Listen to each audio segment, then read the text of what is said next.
آپ سے جو سوال کر رہا تھا وہ آپ سے کچھ ہٹ کے تھا. میں یہ کہہ رہا تھا کہ اس وقت یہ جو ساری چیزیں ہو رہی ہیں ظاہر ہے آپ کے سامنے ہو رہی ہے نا. معیشت یہ اس بارے میں تو آپ نہیں کہہ سکتے کہ معیشت کس قدر چیلنجز کا شکار ہے, لوگ سفر کر رہے ہیں, ساری چیزیں ہو رہی ہیں, تو ادھر فوکس کسی کا نہیں ہے. تو یہ چیز آپ کے لیے باعث کنسرن, باعث پریشانی نہیں ہے؟ بالکل پریشانی کی بات ہے, میرے لیے بھی, آپ کے لیے بھی, اس پوری قوم کے لیے بھی. اس کا ایک سبب ہے کہ یہ ایک ہوتی ہیں بارودی سرنگیں, ایک ہوتی ہیں معاشی سرنگیں.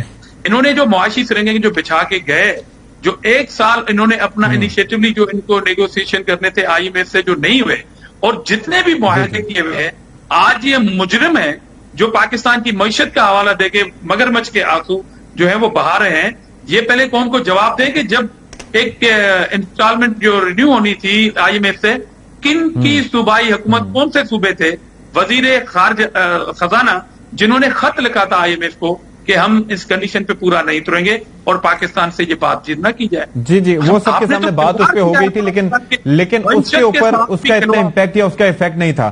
بھٹی صاحب سر یہ فرمائیے کہ یہ جو ہم بات کر رہے ہیں سارا یہ معاشی معاملات جو ہیں, اب آپ یہ دیکھ لیں کہ سارا پہلے ملبہ گرایا جاتا تھا خان صاحب ان کی حکومت پہ, لیکن اب تو یہ نون لیگ کے اپنے رہنما مفتاح صاحب پہ سارا ملبہ گرا رہے ہیں کہ جی ان کی وجہ سے, حالانکہ ستمبر اکتوبر تک کہا جا رہا تھا کہ انہوں نے ملک کو ڈیفالٹ سے بچایا. اب یہ ہے کہ جو فیصلے ستمبر اکتوبر میں ہونے تھے اب جا کے فروری میں ہو رہے ہیں. ریمیٹنسز نہیں آ رہی, ان سے اتنا نقصان ہو گیا ہے کہ اگر کوئی $4 ارب بھی آپ کو دے گا تو آپ کا وہ نقصان کا ازالہ نہیں ہو سکتا. تو آپ کو لگتا ہے کہ کوئی فوکس ہے یا ترجیحات ہے یا الزام برائے الزام ہی چل رہا ہے اس وقت معاملہ سارا؟ دیکھیے بھائی جان, ایک مرتبہ پھر جان ایلیا صاحب سے شروع کرتا ہوں. میں بھی بہت عجیب ہوں, اتنا عجیب ہوں کہ بس خود کو تباہ کر لیا اور ملال بھی نہیں. اب عاجز دھامڑا صاحب کی باتیں بالکل ساری میں مان لیتا ہوں, بالکل ٹھیک کہہ رہے ہیں. ایک تو یہ جن لوگوں کو انہوں نے نام لیے ہیں پنجاب کے یا باقی ساروں کے, پلیز اللہ کے نام پہ ان کے کیسز لائیں, اور سیاست نہیں کیسز لائیں اور اکاؤنٹیبل کریں. نمبر 1. نمبر 2 بھائی جان, بات یہ ہے کہ جب آپ آئے تھے, یہ پی ڈی ایم آئی تھی, تو ان کا کہنا تھا کہ ہم قابل ہیں, ہم اہل ہیں, ہم تجربہ کار ہیں. عمران خان حکومت پوری ٹیم نکمی ہے, نااہل ہے, نالائق ہے, انہوں نے ملک تباہ کر دیا.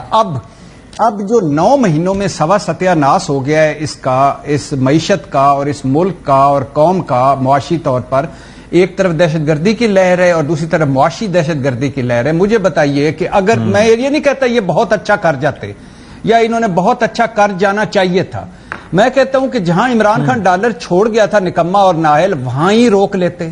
جہاں مہنگائی وہ چھوڑ گیا تھا وہیں روک لیتے, جہاں زر مبادلہ چھوڑ گیا تھا وہیں روک لیتے, جہاں وہ باہر سے جو پیسے ڈالر آتے تھے وہیں روک لیتے. کبھی اس طرح سنا ہے کہ $4.5 ارب پڑے ہوں اور وہ بھی مانگے تانگے کے ہوں, اور باہر کوئی منہ نہ لگا رہا ہو, اندر سیاسی عدم استحکام انتہا پر ہو, ڈالر کے مارکیٹ میں 3 ریٹ ہو, مہنگائی ریکارڈ ساز ہو, غربت اور بے روزگاری بڑھ رہی ہو, تاجر جو ہیں وہ گورنر کو چابیاں پیش کر رہے ہیں, اور مثال کے طور پہ $4 کا سامان ہو جو اس کنٹینر میں, تو $8 اس پر جرمانہ پڑ چکا, اور بڑے بڑے تاجر کہہ رہے ہیں کہ اللہ کے نام پہ ہمارا کچھ حال دیکھیے.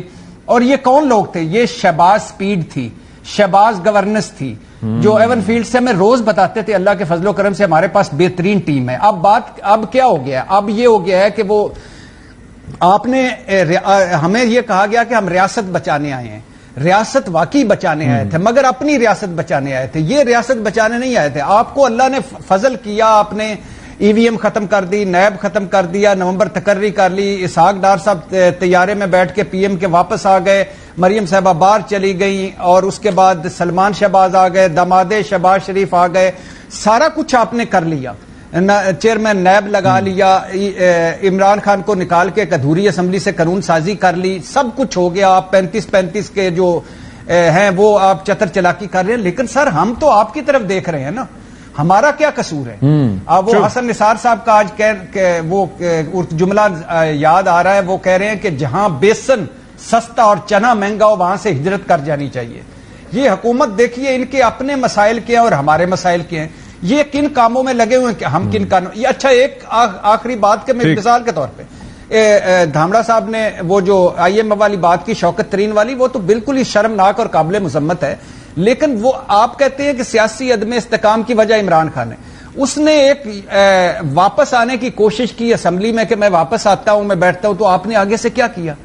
آپ آگے سے کیا کر رہے ہیں؟ آپ نے 35-35-9 سر وہ بھی تو خیر اس پہ ہم جواب لیں گے، اس پہ ہم بھٹی صاحب جواب لیں گے، کیونکہ متضاد آ رہے ہیں کہ یہ تو نہیں ہے نا کہ اپنی مرضی سے نکل کے جب آپ کو آنا ہو تو آپ آ جائیں، جب جانا ہو تو آپ لوگ منتیں کرتے رہیں، آپ وہاں پر باہر ہی بیٹھے رہیں۔